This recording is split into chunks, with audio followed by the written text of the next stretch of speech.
En una cresta de selva en las Islas Salomón, un sargento de marines está de pie rodeado de armas que han dejado de funcionar.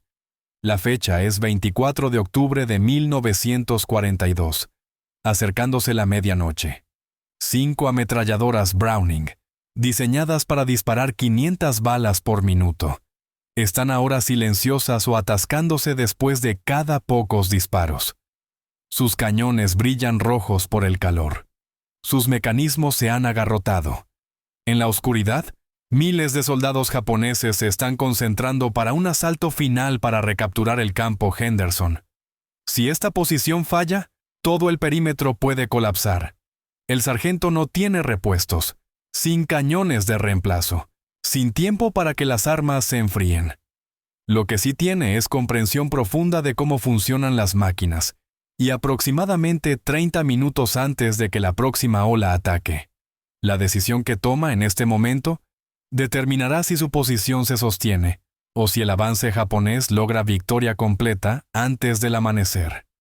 La campaña por Guadalcanal comenzó en agosto de 1942, cuando la primera división de marines desembarcó bajo el comando del mayor general Alexander Van de Grift. Esto representó la primera operación ofensiva mayor estadounidense contra fuerzas japonesas en el Pacífico. El objetivo era capturar el campo aéreo que fuerzas japonesas estaban construyendo. Los marines lograron su objetivo rápidamente, tomando la pista inacabada y renombrándola Campo Henderson. Pero sostener esa posición resultaría mucho más difícil. El ejército imperial japonés no tenía intención de ceder esta ubicación estratégica.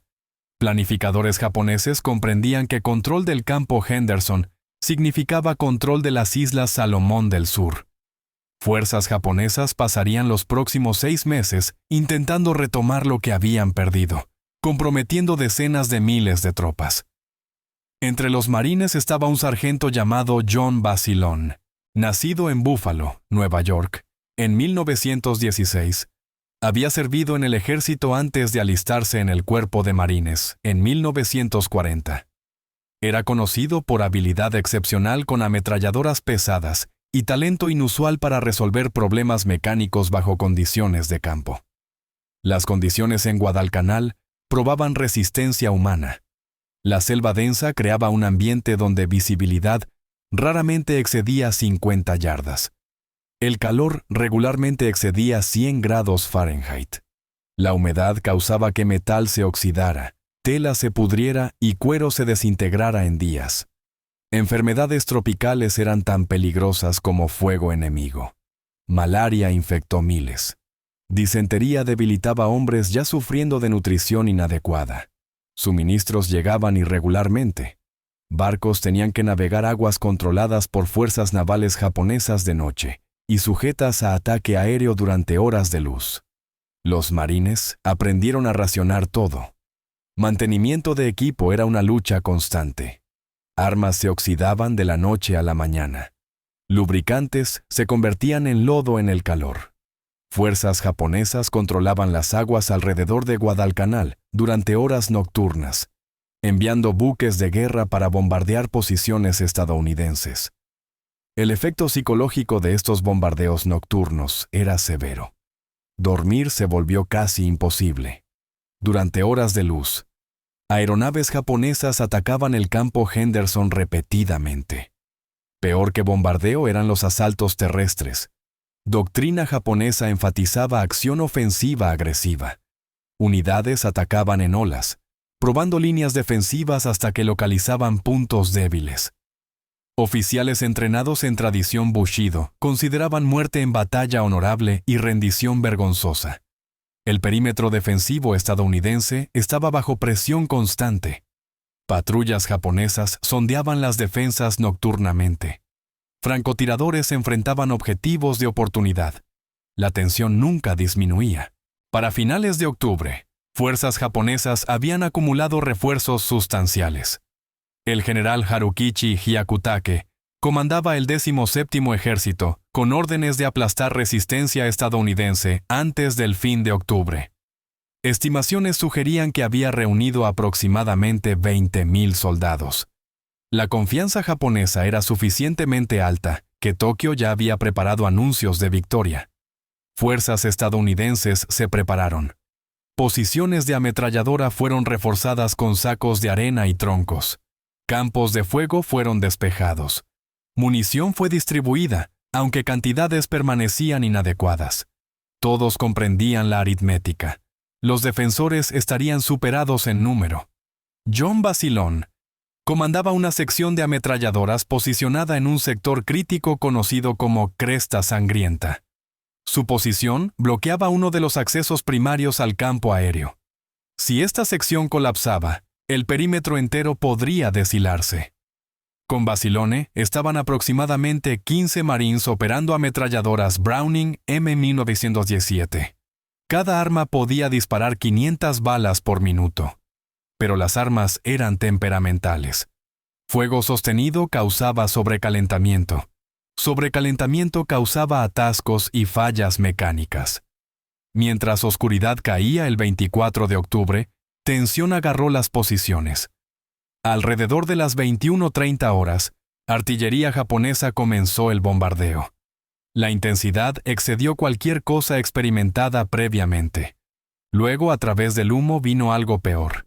El sonido de miles de hombres atacando simultáneamente. Infantería japonesa emergió de la selva en olas. Gritaban mientras avanzaban. Banzai. El efecto psicológico estaba calculado para inspirar terror. Muchos estaban aterrorizados, pero permanecieron en sus posiciones. Las ametralladoras de Basilone abrieron fuego, cortando a los atacantes en filas. Por cada soldado que caía, otros avanzaban. La presión era inmensa. Durante las primeras horas, el plan defensivo funcionó. Las ametralladoras mantuvieron su tasa de fuego. Los japoneses no pudieron acercarse. Pero entonces comenzaron los problemas. Una por una, las ametralladoras comenzaron a funcionar mal. Los cañones se volvieron tan calientes que brillaban visiblemente. Algunas se atascaron con cartuchos deformados por calor. Otras cesaron de funcionar. Sin ametralladoras funcionales, la posición sería sobrepasada. La ametralladora M1917 era excelente bajo circunstancias normales, pero nunca había sido diseñada para fuego continuo durando horas sin interrupción. Basilone se movió de un arma a otra, evaluando el daño. Algunas tenían cañones deformados. Otras estaban atascadas con cartuchos derretidos. Una había sufrido un componente roto. Procedimiento estándar requería reemplazar cañones cuando se sobrecalentaban. Pero esto requería cañones de repuesto, que habían sido destruidos en bombardeo anterior, y tiempo que no existía. Los otros marines comenzaron a mostrar signos de pánico. Basilone mantuvo compostura que parecía antinatural. Mientras balas cortaban el aire y granadas explotaban cerca, comenzó a examinar las armas con enfoque sistemático. Había crecido trabajando con maquinaria. Su mente comenzó a trabajar a través de posibilidades. No podía esperar que las armas se enfriaran. No tenía partes de reemplazo, pero quizás podía improvisar algo que funcionaría hasta el amanecer. La idea era sin precedente. Necesitaría canibalizar partes de múltiples armas dañadas, crear adaptaciones improvisadas y esencialmente construir ametralladoras funcionales de componentes nunca diseñados para trabajar juntos. Tendría que lograr esto mientras estaba bajo fuego, pero no había alternativa. Gritó órdenes para que sus hombres mantuvieran fuego con rifles mientras trabajaba. Bajo iluminación proporcionada por explosiones, Basilone comenzó a trabajar con velocidad frenética. Sus manos ardían por manejar metal supercalentado, pero no vaciló. Comenzó a desensamblar y reensamblar componentes con movimientos nacidos de memoria muscular. Tenía varias ametralladoras rotas. Tenía comprensión de cómo funcionaban. Tenía necesidad desesperada. El primer problema era sobrecalentamiento. Basilone observó que algunas armas tenían cañones menos dañados que otras. Comenzó a desensamblar armas con velocidad notable. Cada Browning consistía de docenas de partes precisamente ajustadas. Basilone conocía cada componente íntimamente. Sus manos trabajaban en casi oscuridad, guiadas por memoria táctil. removió pernos, extrajo ensambles, comenzó a crear combinaciones de componentes que nunca fueron diseñados para trabajar juntos. Un marín, soldado de primera clase Robert Powell, sostenía una linterna mientras observaba asombrado. Powell reportaría después que Basilone parecía entrar en un estado de foco completo. Basilone extrajo el mecanismo de retroceso de un arma, el ensamble de cerrojo de otra y el sistema de alimentación de una tercera. Estaba construyendo ametralladoras híbridas, pero un problema crítico demandaba solución más creativa. Los cañones que permanecían funcionales estaban alcanzando temperaturas peligrosas.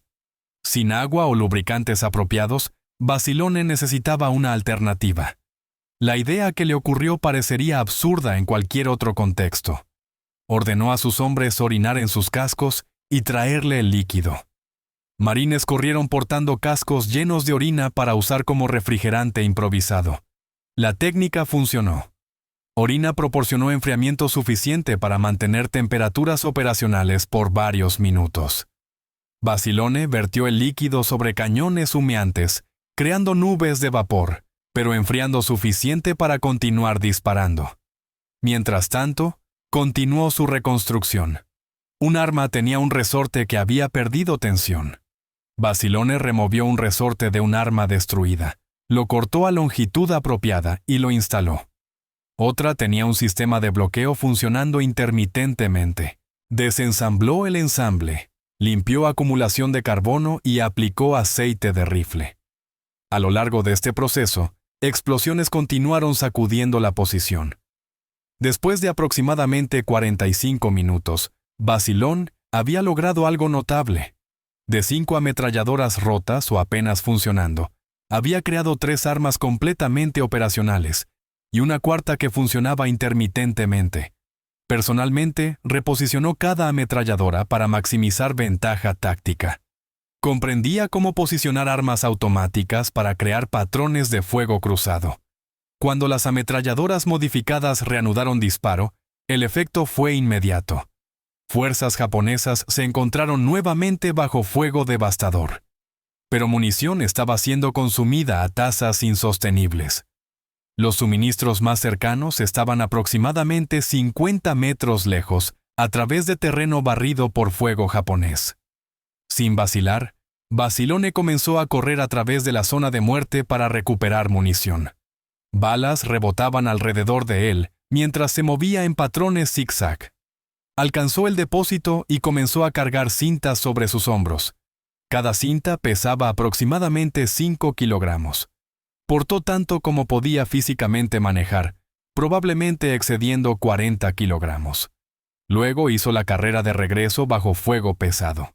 Basilone haría esta carrera múltiples veces durante la noche, consistentemente rehusando permitir que otros tomaran el riesgo. En un punto, un grupo de soldados japoneses se infiltró peligrosamente cerca. Basilone inmediatamente agarró una ametralladora. Levantó el ensamble entero pesando aproximadamente 18 kilogramos y disparó desde la cadera como si fuera un rifle, barriendo a los atacantes.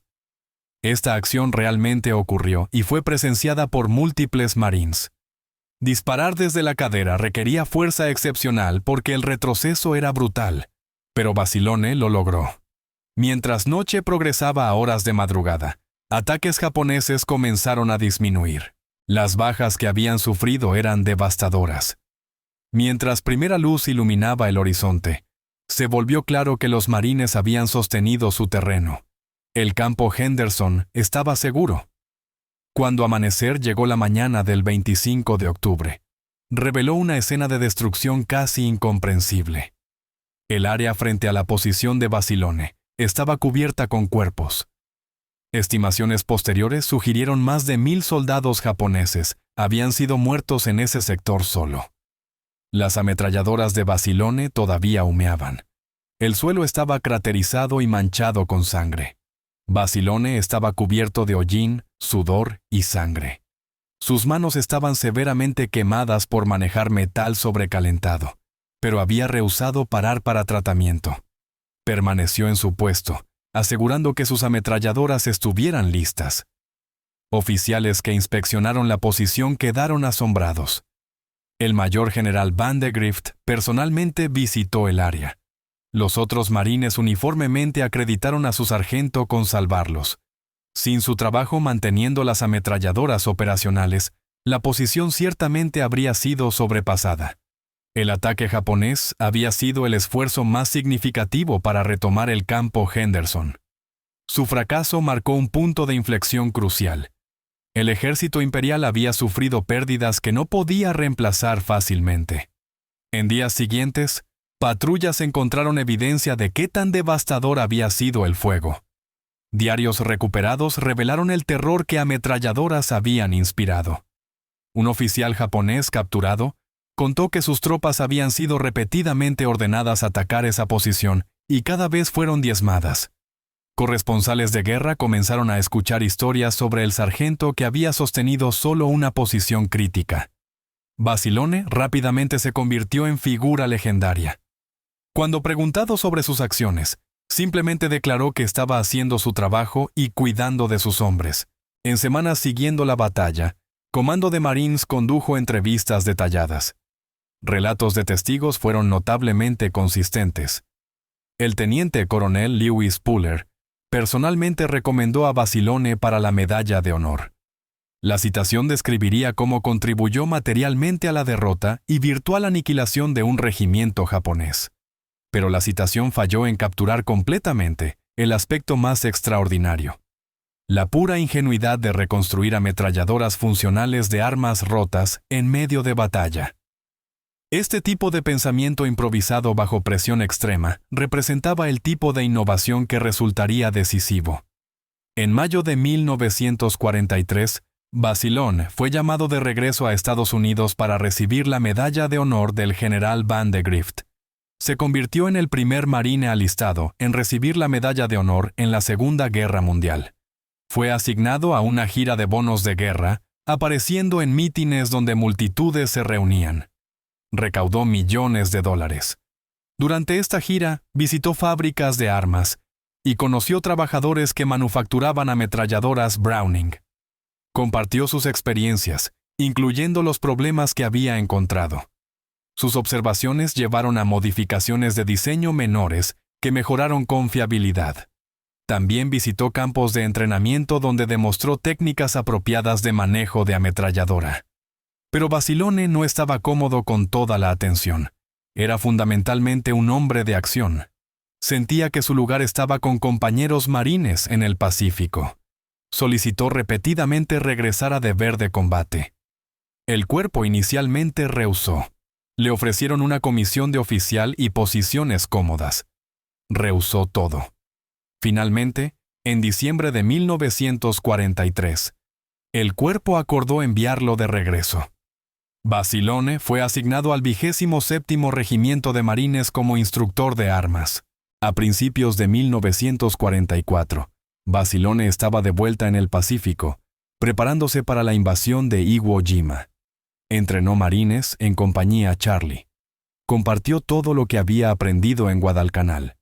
Cómo mantener funcionalidad de armas, cómo posicionar ametralladoras, cómo improvisar cuando equipo fallaba. Los marines bajo su instrucción rápidamente se dieron cuenta de que estaban aprendiendo de alguien que verdaderamente comprendía combate. Basilone no enseñaba teoría. Enseñaba técnicas de supervivencia ganadas a través de sangre. Desensamblaba y reensamblaba ametralladoras con ojos vendados. Enseñó a marines a identificar problemas mecánicos por sonido. En julio de 1944, Basilone conoció a Lena Riggi, una sargento en el cuerpo de mujeres marines. Se casaron en julio. Lena intentó convencerlo de aceptar una posición permanente de instructor. «Si no voy con ellos, algunos de ellos no regresarán», le explicó. Lena, siendo marina ella misma, comprendía. En diciembre de 1944, el 27º Regimiento embarcó para entrenamiento final. Inteligencia sabía que la batalla sería extraordinariamente difícil. El general Tadamichi Kuribayashi había transformado la isla en una fortaleza con millas de túneles y búnkeres de concreto. El 19 de febrero de 1945, la batalla de Iwo Jima comenzó. A las 0900 horas, las primeras olas de marines alcanzaron las playas. Basilone estaba entre ellos, desembarcando en Playa Verde. La playa estaba compuesta de arena volcánica negra, haciendo cada paso una lucha. Vehículos se hundían, hombres luchaban para subir las terrazas. Inicialmente, resistencia parecía ligera, pero esto era parte del plan de Kuribayashi. Cuando el ataque llegó, fue devastador. Artillería y morteros comenzaron a llover sobre marines. Ametralladoras ocultas abrieron fuego. Basilone inmediatamente identificó problemas. Tanques estaban atascados en la arena, convirtiéndose en objetivos estacionarios. Reunió un grupo y comenzó a trabajar para liberar los vehículos. Bajo fuego intenso, cavaron alrededor de orugas, colocaron placas de metal bajo ruedas. Mientras trabajaba, Basilone continuó dirigiendo a sus hombres. Identificó posiciones japonesas y coordinó fuego. Cuando un búnker problemático continuó montando ataques, Basilone personalmente lideró un asalto contra él, usando cargas de demolición. Para aproximadamente mediodía, había ayudado a liberar varios vehículos y neutralizado múltiples posiciones. Marines estaban comenzando a avanzar, aunque a costo terrible. Basilone permaneció en la línea frontal. Fue durante este tiempo, mientras coordinaba movimiento a través de un campo minado, que una explosión de mortero golpeó cerca de Basilone. John Basilone fue muerto instantáneamente. Tenía 27 años. Alrededor de él, los marines que había entrenado continuaron luchando. Basilone fue inicialmente enterrado en el cementerio de la Quinta División en Iwo Jima antes de ser reinhumado en Arlington. Por sus acciones en Iwo Jima, fue póstumamente condecorado con la Cruz Naval. Esto lo hizo uno de los pocos marines en recibir tanto la Medalla de Honor como la Cruz Naval. El verdadero legado de Basilone se extiende más allá de sus condecoraciones. Las técnicas que desarrolló en Guadalcanal fueron incorporadas en manuales de entrenamiento. Generaciones de armeros estudiaron sus métodos improvisados. La historia de cómo reconstruyó ametralladoras se convirtió en estudio de caso en innovación bajo presión. Escuelas militares alrededor del mundo todavía referencian el ejemplo de Basilone cuando enseñan sobre pensamiento adaptativo. Más importante, Basilone ejemplificó algo fundamental sobre capacidad humana: la habilidad de lograr cosas extraordinarias cuando necesidad lo demanda. No era un genio. Era simplemente un mecánico competente que rehusó aceptar derrota. Esta mentalidad, este rechazo a rendirse, esta determinación de encontrar soluciones sin importar qué tan imposible la situación parezca, es la lección más valiosa. No se trataba solo de arreglar armas. Se trataba de permanecer calmado cuando otros entraban en pánico. Pensar claramente cuando caos reinaba. Hoy, la historia de Basilone es enseñada a todos los marines durante entrenamiento básico. Estatuas lo honran en Raritan, Nueva Jersey. Un puente en Interestatal 95 lleva su nombre. Ha sido retratado en películas y en la serie The Pacific. Pero quizás el tributo más significativo es simplemente esto. 79 años después de esa noche en Guadalcanal, marines continúan aprendiendo a pensar creativamente bajo presión, a nunca rendirse y a siempre cuidar de sus camaradas. Este es el verdadero legado de John Basilone. No meramente las armas que reparó o los enemigos que derrotó, sino el ejemplo de excelencia que continúa inspirando generaciones. La historia importa porque revela cómo guerras son realmente ganadas. No a través de gran estrategia sola, sino a través de miles de decisiones individuales hechas por personas que rehúsan aceptar que problemas no tienen soluciones. La noche del 24 de octubre de 1942 podría haber terminado con fuerzas japonesas rompiendo el perímetro. Podría haber terminado con Campo Henderson capturado. En cambio, terminó con una línea que se sostuvo porque un sargento comprendía máquinas suficientemente bien para reconstruirlas en medio de batalla. Esa comprensión hizo la diferencia entre victoria y derrota. Esa voluntad de intentar algo sin precedente hizo la diferencia entre supervivencia y aniquilación. Cuando confrontadas con situaciones imposibles, algunas personas se rinden, otras rehúsan aceptarla. Basilone rehusó. Su rechazo salvó vidas. Su ejemplo continúa enseñando que rendición es una elección, no una inevitabilidad. La historia de John Basilone existe porque personas registraron lo que sucedió, porque oficiales escribieron citaciones, porque compañeros marines proporcionaron testimonio, porque historiadores investigaron y verificaron detalles. Basilone era ordinario en la mayoría de formas, nacido de padres de clase trabajadora. Nada en su trasfondo sugería que se convertiría en uno de los marines más condecorados. Lo que lo distinguió fue voluntad de actuar cuando acción era requerida. Esa voluntad vale la pena recordar. Vale la pena estudiar. Vale la pena pasar adelante. Los específicos de desafíos futuros diferirán. El principio permanece constante. Cuando confrontados con problemas que parecen insolubles, la respuesta es intentar resolverlos de todos modos. Basilone intentó reconstruir ametralladoras mientras bajo fuego durante una de las batallas más intensas de la guerra. El intento debería haber fallado, pero lo intentó de todos modos, y funcionó. Suficientemente bien para sostener la línea hasta el amanecer. Suficientemente bien para cambiar el curso de la campaña. A veces eso es suficiente. A veces improvisación y determinación importan más que técnica perfecta o condiciones ideales. Basilone comprendió esto. No esperó condiciones perfectas. Trabajó con lo que tenía. Logró lo que necesitaba ser logrado. 80 años después, ese ejemplo permanece relevante. Personas enfrentando situaciones imposibles tienen elecciones. Pueden aceptar imposibilidad. O pueden rehusarse a aceptarla e intentar soluciones que parecen improbables, pero podrían funcionar. John Basilone eligió rehusarse. Su rechazo salvó vidas. Su ejemplo continúa enseñando. Su historia merece preservación no por gloria, sino por comprensión. Comprensión de lo que humanos pueden lograr cuando deben. Comprensión de que la diferencia entre éxito y fracaso a menudo se reduce a voluntad de intentar lo que parece imposible.